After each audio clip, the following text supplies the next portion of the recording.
Hi Chiefs. Welcome back to the dialogue. For those who are new here, I'm Max and I'll be your guide on this tour. Consider me as your tour host and this channel as your chaperone to expat living and entertainment in Asia.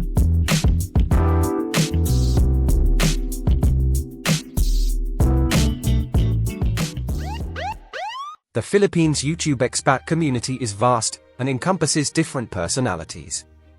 Most of these lifestyle channels out there speak and act the truth on their channel. This is credible, since it is a documented first-hand view. The Digital 7 Seas includes the Philippines, and so there is nothing wrong with diving into the niche if you have dreams of becoming a content creator. The inspiration behind most of these channels is usually financial gain and a means of survival instead of a passion for the culture and its people that they openly analyze. So there is a huge difference between channels who provide first-hand information without generalizing the truth and others who only speak of life as a foreigner in the Philippines as expat gurus. First-hand information offers an insight where a range of perspectives and outcomes can be drawn, while the gurus offer their analysis, sadly often from the shallow depths of the internet. They are those selling the Philippines off as a pamphlet or magazine. Amongst this category lies Dumaguete, which has since become the #1 Western retiree destination. Dumaguete has turned into a soul-healing destination for broke and divorced expats. It was once the city of gentle people before the likes of Paul Old Dog New Tricks and Mark from Every Man Has a Story showed up. So having leveled down the playing field, we can sum up who the most hated YouTuber in the Philippines is. It's none other than Mark from Every Man Has a Story. People have dedicated entire channels to ridiculing him. Videos, blogs, comments, the insults and even threats can almost be likened to a K-pop fan forum full of wild teens and raging hormones. One man even attempted to fly halfway across the world to confront him. And so this leads to the question, why do people dislike Mark?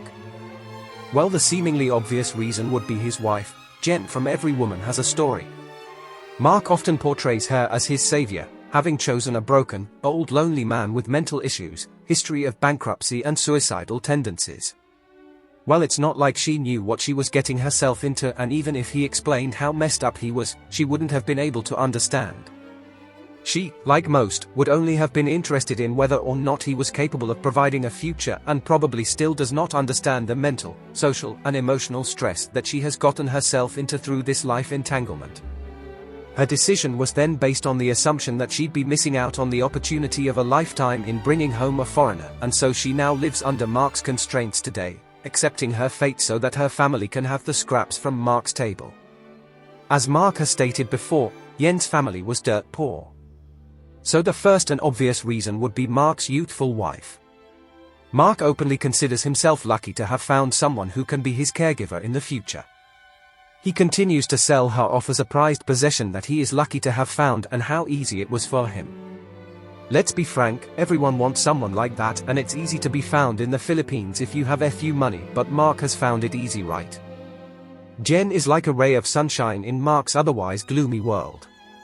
She is young, vibrant, and full of life, while Mark is older, with a past shrouded in shadows.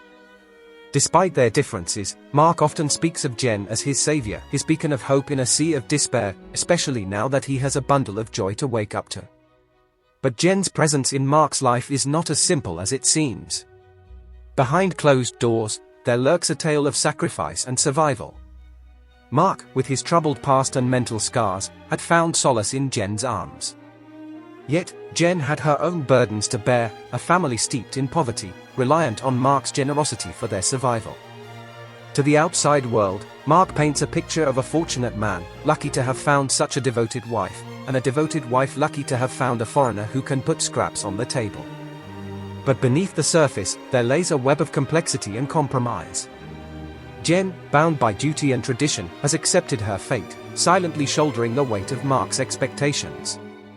As Mark proudly flaunts Jen as his prized possession, it becomes clear that their relationship is built on more than just love. It is a delicate balance of need and necessity, woven together by the threads of circumstance. And so, Mark and Jen dance to the tune of their intertwined destinies, each playing their part in a story that was as captivating as it is complicated. For in the heart of their unlikely union lays the essence of every woman's story, a tale of love, sacrifice, and the pursuit of happiness against all odds. Mark has been overselling life here in the Philippines, likening it to fairy tales and Hollywood. He even wanted to purchase $1 million cruise ship and named John Smulo, the Californian expat, as his marketing director, who would be in charge of selling cruise line tickets and running the cruises for his ship. Paul Old Dog New Tricks was promised a free cruise. Justin from Critter Hunter was also called out to intertwine his business interests within the cruise line industry. Overselling and falsely misleading the audience will usually lead to backlash. When you oversell, you're making something sound way better than it actually is. When you mislead, you're giving people the wrong idea. Both of these can make people feel like they can't trust you anymore. I myself watch Mark's channel out of amusement rather than actual interest in his opinions, which are often absurd and sound like jokes. I'm sure that resonates with a handful of others. Mark's channel is like Saturday Night Live or Def Jams. He is able to balance that aspect of nonsense with his interviews though. So anyway, these are the two reasons why most may hate Mark Thornton from Every Man Has a Story.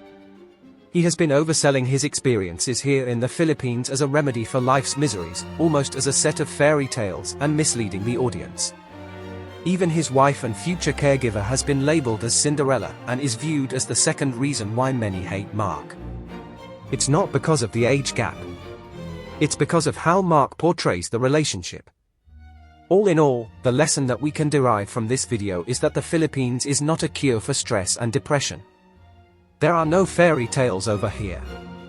You can't come over here expecting everything to be like heaven. You have to be mentally prepared for rough seas and how you're going to navigate yourself. Many have come and left disappointed over the slightest issues which could have been solved with the flick of a finger. The Philippines is a third world nation. Enjoying the nuances that shape life and surrounding yourself with people who contribute to your overall well-being will always be a challenge. The experiences and opportunities sold off as dreams by channels such as Every Man Has a Story often misleads perception on life in the Philippines. As we move into a digitally connected era, it is essential for us to protect this niche and space. It is a community and realm where someday, mixed-raced kids or children of Filipino and foreign heritage will come to encounter, and even if not interested as a content creator, they will surely be digesting this niche and its trends.